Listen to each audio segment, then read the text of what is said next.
and TV channel. You're all staying safe and well. We've got a big film for you to look at today, or I've got a big film to tell you about today, that's for sure. This is out in early May, generally worldwide. Check your territory. We're going to look at an action comedy film called The Fall Guy. Yes, if most people as old as me will remember the old TV series as well when it was first on TV. So yes, but if you're not that old, look it up anyway, or you might know about it now. You might go back and watch it now you watch this if you like it.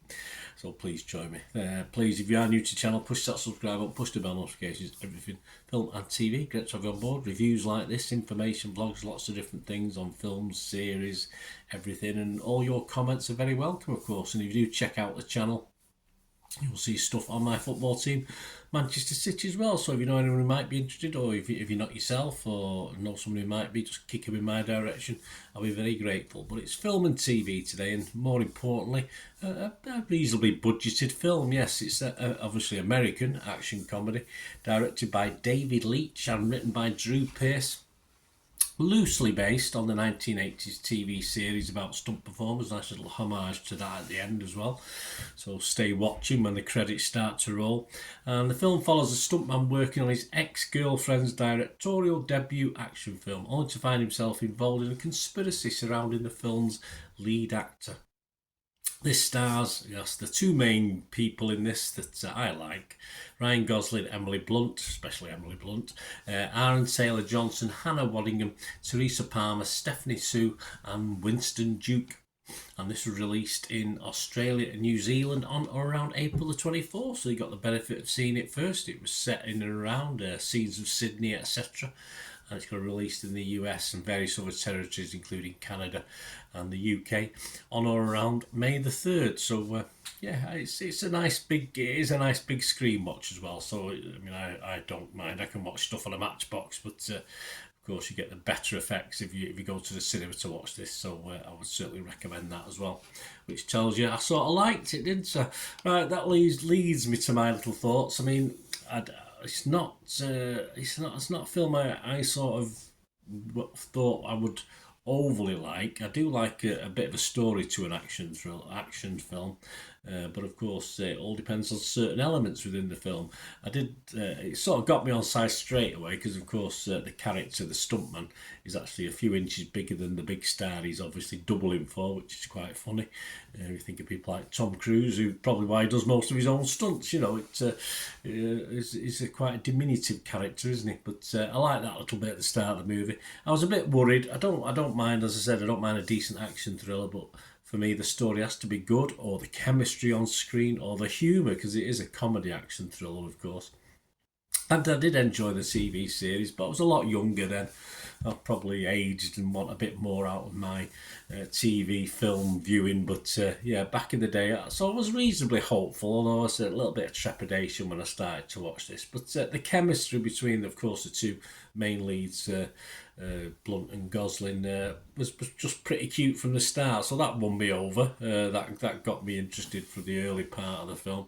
And I enjoyed bits of the humour as well, which is also very important. So as long as I like the humour, I like the chemistry between the characters, we're off to a good start, even though I might have a bit of a worry about the plot. The baddies are a bit weak in this, I won't pretend they're not. There's the whole thing never really takes itself too seriously. It doesn't really matter, in fairness, it's just a bit of fun. But it is the only main little criticism I've got is it did feel a little bit dragged out towards the middle part of the film. Of course, this is just under 2 hours, this film, so probably could have knocked 15-20 minutes off it for me personally, obviously, but just as my interest began to wane, it sort of took off again. So we got through it, and say apart from a 10-15 minute section where I got a little bit bored with it, I'll be honest with you, it eventually led to a really good finale that brought me back on track, so I was quite happy with it. Just mainly good fun, some great stunts as well, even though I'm not big on that sort of side of things, but yeah, very entertaining. I enjoyed it. I would be fresh on Rotten Tomatoes, I'd be positive on Metacritic, and I'm going to give this a healthy, very healthy for me, 7 out of 10. I liked it. Let me know what you think. What about other people? What are other people thinking? Well, I'm not alone in liking this. other people like it as well. Rotten Tomatoes, 82 critics, 89% positivity, 7.6 out of 10. So that's not bad, is it? 64 fresh, 8 rotten. The consensus says, with action, comedy, romance, and a pair of marvellously matched stars they are, The Fall Guy might be the rare mainstream movie with something to entertain everyone. Yeah, well, more or less. Metacritic, 19 critics give it 78 out of 100. That was just 17 positive, 1 mixed, and one negative. I won't name them, I won't embarrass them, the rap. But that was it. Just 1 negative for the film. James Mottram from Total Film gave it 80 out of 100 and said, "You're left with the feeling that the film could have been made under another title with no brand recognition and be no less successful." I agree. Still, that's Hollywood for you, and at least the result emerges as a fine tribute to the unsung heroes of the movie business. They definitely are. Empire also give it 80 out of 100 and said, with some incredible stunts, yes, and Gosling and Blunt on top form, they are. This gloriously entertaining comedy is a love letter to the unsung heroes of cinema. It's just a film to entertain me. I don't. They probably are the unsung heroes, aren't they? A job I wouldn't mind in fairness. So a bit long in the tooth now for it. I think my back wouldn't put up with it now, that's for sure. Some good little fight scenes as well, including Emily Blunt and Gosling. So some nice little stunts as well throughout the film. I enjoyed those. So overall, we'll always finish on the Internet Movie Database, over 5,500 scores and reviews, and it's getting a little bit higher than me, a little bit less than Rotten Tomatoes, 7.3 out of 10. So we'll go with that. I don't think it'll alter too much over time. I think it'll hover between 7 and 7.5 out of 10. And well worth that score.